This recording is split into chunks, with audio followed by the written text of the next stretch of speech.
Bạn có bao giờ để ý thấy hồng hạc thường đứng chỉ bằng một chân không? Trông như một bậc thầy yoga đang giữ tư thế hoàn hảo. Đây không phải là màn trình diễn, đó là cách chúng sống. Trong nhiều thế kỷ, mọi người đã tự hỏi, tại sao hồng hạc lại chọn cách đứng kỳ lạ này? Hãy thử đứng một chân như chúng, chắc bạn sẽ ngã ngay. Nhưng hồng hạc làm điều đó hàng giờ liền, một cách dễ dàng. Xin tưởng một đàn hồng hạc đứng một chân thật khó quên, vừa đẹp vừa kỳ lạ. Đây là điểm khởi đầu hoàn hảo cho hành trình khám phá bí ẩn thế giới động vật. Bạn đã sẵn sàng khám phá sự thật đằng sau kỳ quan một chân này chưa? Hãy cùng tìm hiểu về thế giới của hồng hạc và giải mã bí ẩn này. Những chú chim tuyệt vời này là ai? Hãy cùng tìm hiểu về hồng hạc nhé.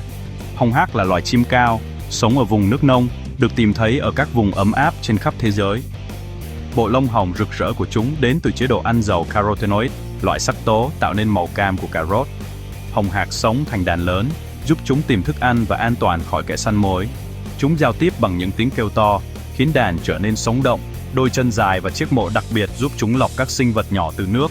Hồng hạc thực sự là một trong những sáng tạo hấp dẫn nhất của tự nhiên.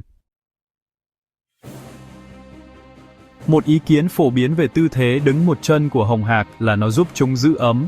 Hồng hạc dành hàng giờ đứng trong nước, nơi có thể lạnh hơn nhiều so với không khí. Bằng cách cổ một chân lên, chúng giảm một nửa lượng nhiệt mất đi, chỉ còn một chân trần tiếp xúc với nước lạnh, giống như chúng ta đút tay vào túi khi trời lạnh vậy. Các nhà khoa học đã nhận thấy hồng hạc đứng một chân thường xuyên hơn trong nước lạnh và đứng hai chân khi trời ấm hơn. Điều này ủng hộ ý tưởng rằng tư thế này giúp điều hòa nhiệt độ cơ thể. Đó là một cách thông minh, ít tốn công sức để bảo tồn năng lượng và giữ cơ thể thoải mái. Chim mất nhiều nhiệt qua đôi chân trần của chúng, vì vậy việc giảm thiểu tiếp xúc là hợp lý. Lần tới khi bạn nhìn thấy một con hồng hạc đứng một chân, hãy tưởng tượng nó đang đi một chiếc tất ấm. Đó là một giải pháp thiết thực để giữ ấm khi lội trong nước lạnh. Các giải pháp của tự nhiên thường đơn giản và rất thông minh. Nhưng giữ ấm không phải là lý thuyết duy nhất. Một số nhà khoa học tin rằng đứng một chân thực sự giúp tiết kiệm năng lượng. Đối với con người, giữ thăng bằng trên một chân rất mệt mỏi, nhưng hồng hạc được tạo ra khác biệt. Cấu tạo cơ thể của chúng có thể cho phép các khớp chân khóa lại, giống như một chân máy ảnh. Việc khóa thụ động này có nghĩa là chúng có thể đứng trên một chân mà gần như không cần dùng cơ bắp. Thực tế, đứng bằng hai chân có thể đòi hỏi nhiều sự kiểm soát cơ bắp hơn để giữ thăng bằng. Vì vậy, khi một con hồng hạc cổ một chân lên, nó đang ở trong tư thế nghỉ ngơi thoải mái nhất. Điều này cho phép chúng nghỉ ngơi hoặc thậm chí ngủ trong khi vẫn sẵn sàng chạy trốn khỏi nguy hiểm. Năng lượng là quý giá trong thế giới động vật. Tiết kiệm năng lượng bất cứ khi nào có thể là một lợi thế lớn. Đối với hồng hạc, tư thế thanh lịch này là về sự thông minh, không chỉ là vẻ đẹp bên ngoài. Đây là một ví dụ tuyệt vời về hiệu quả của tự nhiên. Tư thế đứng một chân là bí mật của chúng để nghỉ ngơi với nỗ lực tối thiểu. Đôi khi, những hành vi đơn giản nhất lại ẩn chứa những giải pháp tài tình nhất. Thiên nhiên luôn tìm ra cách.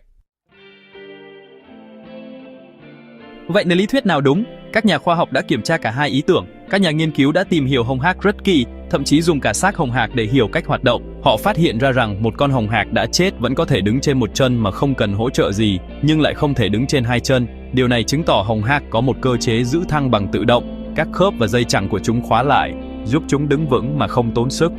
Hồng hạc đứng trên các bể đặc biệt cho thấy gần như không có cử động cơ bắp nào khi đứng một chân, đặc biệt là lúc nghỉ ngơi hoặc ngủ. Nhưng khi đứng hai chân, chúng liên tục di chuyển và dùng cơ bắp. Kết quả là gì? Đứng một chân là tư thế ổn định nhất, tiết kiệm năng lượng nhất của chúng. Đó là một mẹo tự nhiên giúp chúng nghỉ ngơi cơ bắp hoàn toàn. Lý thuyết giữ ấm vẫn đúng như một lợi ích thêm vào, nhưng tiết kiệm năng lượng mới là lý do chính. Bằng cách nghỉ ngơi trong tư thế vừa hiệu quả vừa ấm áp, hồng hạc có được cả hai điều tốt nhất. Thiết kế của tự nhiên vừa thông minh vừa thực tế. Bí ẩn đã được giải đáp. Tư thế đứng một chân là một kiệt tác của sự tiến hóa. Đôi khi, câu trả lời đơn giản nhất lại là câu trả lời hay nhất. Hồng hạc đứng trên một chân vì đó là cách sống thông minh nhất. Khoa học tiết lộ sự thông minh ẩn giấu đằng sau tư thế đặc trưng của chúng. Giờ bạn đã biết bí mật, bạn có muốn xem hồng hạc trong thực tế không? Để xem chúng, hãy ghé thăm các vùng đất ngập nước như Camargue ở Pháp, Honakuru ở Kenya hoặc quần đảo Galapagos. Ở châu Mỹ, hãy tìm chúng ở vùng Caribe hoặc một số vùng của Florida. Luôn quan sát từ xa, ống nhòm hoặc ống kính zoom là bạn tốt nhất của bạn. Đến quá gần có thể làm chim căng thẳng và phá vỡ cuộc sống của chúng. Tìm một chỗ yên tĩnh, kiên nhẫn và quan sát tư thế đứng một chân.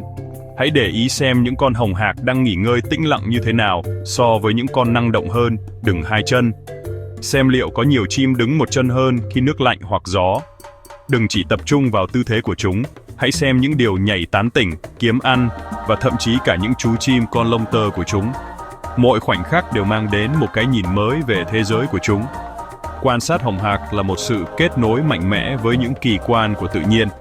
Đó là một lời nhắc nhở về vẻ đẹp và sự thông minh xung quanh chúng ta. Xin tưởng này thật khó quên. Bí mật một chân của hồng hạc dạy chúng ta một bài học quý giá.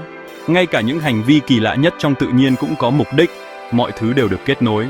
Tư thế của hồng hạc là một kiệt tác của sự tiến hóa, một giải pháp hoàn hảo để tiết kiệm năng lượng và giữ ấm. Nhưng các vùng đất ngập nước xinh đẹp của chúng đang bị đe dọa bởi ô nhiễm, biến đổi khí hậu và sự phát triển. Khi các vùng đất ngập nước biến mất, hồng hạc và vô số loài khác sẽ mất đi nhà cửa. Hồng hạc đứng duyên dáng trên một chân là một biểu tượng mong manh của những gì chúng ta có thể mất. Nhưng vẫn còn hy vọng, sự thay đổi bắt đầu từ việc quan tâm. Tìm hiểu về các loài động vật như hồng hạc truyền cảm hứng cho chúng ta, bảo vệ chúng và môi trường sống của chúng. Hỗ trợ bảo tồn, giảm thiểu dấu chân môi trường của bạn và nâng cao nhận thức. Mọi hành động nhỏ đều tạo nên một làn sóng thay đổi mạnh mẽ. Lần tới khi bạn nhìn thấy một con hồng hạc, hãy nhớ câu chuyện của nó và khoa học đằng sau tư thế của nó. Hãy để nó là một biểu tượng của sự thông minh của tự nhiên và một lời kêu gọi hành động. Chúng ta phải cùng nhau bảo vệ thế giới tự nhiên. Bằng cách hiểu và quan tâm đến thiên nhiên, chúng ta bảo vệ tương lai của chính mình. Hãy cùng nhau đứng vững, vì hành tinh này